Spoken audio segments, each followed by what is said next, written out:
So the last topic of this chapter is deficiency diseases. Deficiency का मतलब क्या होता है बेटा? Deficiency का क्या मतलब होता है? Deficiency का मतलब होता है lack, कमी, किसी चीज की कमी होना, lack, है ना? ये deficiency का मतलब है. This is meaning of deficiency. And disease का मतलब तो सभी जानते हैं. Everybody knows कि disease क्या होती है. Disease मतलब what? Sickness, बीमारी, है ना? When a person gets sick, that is disease.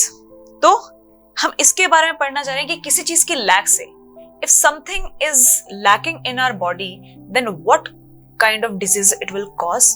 या किसी चीज की कमी होने से बीमारी कॉज होती है. It's a fact कि बीमारी कॉज होती है. So we are studying about deficiency diseases. This is the overview. First point is person getting enough food with less nutrients consumed over a long period of time causes its deficiency. कहने का मतलब consuming one nutrient और बहुत ही nutrients in a small quantity. Small quantity जो हमने, आपको याद होगा कि हम when we were studying about balanced diet, तो उसमें हमने 2 words मैंने आपको कहा था जो आपको याद रखने हैं. That was right quantities, है ना? यहां इसकी जरूरत है कि स्मॉल क्वांटिटी में है, ठीक है? स्मॉल क्वांटिटी में क्या है? न्यूट्रिएंट्स हैं, बट होने कैसे चाहिए? राइट क्वांटिटी में होनी चाहिए. होने राइट क्वांटिटी में चाहिए, बट स्मॉल क्वांटिटी में है.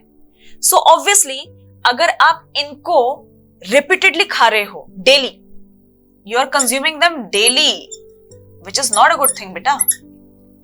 इतने ही ओवरव्यू से आपको समझ आ जाना चाहिए कि it is not a good thing to consume small quantity nutrients, वो भी daily in your diet, ठीक है? over a long period of time causes its deficiency. कोई भी न्यूट्रिएंट अगर आप नहीं कंज्यूम कर रहे हो बॉडी में, तो वो उस न्यूट्रिएंट की कमी की वजह से उसकी डिजीज कॉज हो जाती है बॉडी में. समझिए, try to understand this point that only that particular nutrient, उसका lack, its lack in the body is solely responsible for causing whole new disease in the body. वो किसी नए तरीके की डिजीज कॉज कर देती है बॉडी में अगर आप कोई न्यूट्रिएंट हमारी बॉडी में हम नहीं ले रहे हैं तो. It's a very serious issue. और जो माल न्यूट्रिशन किड्स हैं जिनको खाना नहीं मिलता है ना, जो hunger, the children who are suffering from hunger are बेटा उसके चीज के शिकार हैं, इन डिजीज के शिकार हैं जो लैक ऑफ न्यूट्रिएंट से कॉज हो रही हैं, राइट? तो हम इन सारी चीजों के बारे में देखेंगे इस टॉपिक में. Next is deficiency causes disease and disorders in our body. किसी भी चीज का, जैसे for example if there is deficiency of carbohydrates, protein की डेफिशिएंसी होगी, फैट्स की होगी, विटामिन्स की होगी, so they are responsible for causing disease and disorders.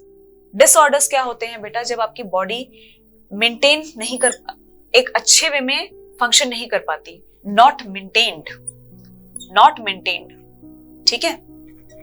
Not maintained कहने का मतलब ये, मेंटेन कैसे होती है बॉडी? तभी तो होगी ना बेटा जब आप न्यूट्रिएंट्स ले रहे हैं प्रॉपर्ली, तभी तो वो मेंटेन होगी, राइट? उसके अलावा आता है diseases caused due to lack of nutrients are called deficiency diseases.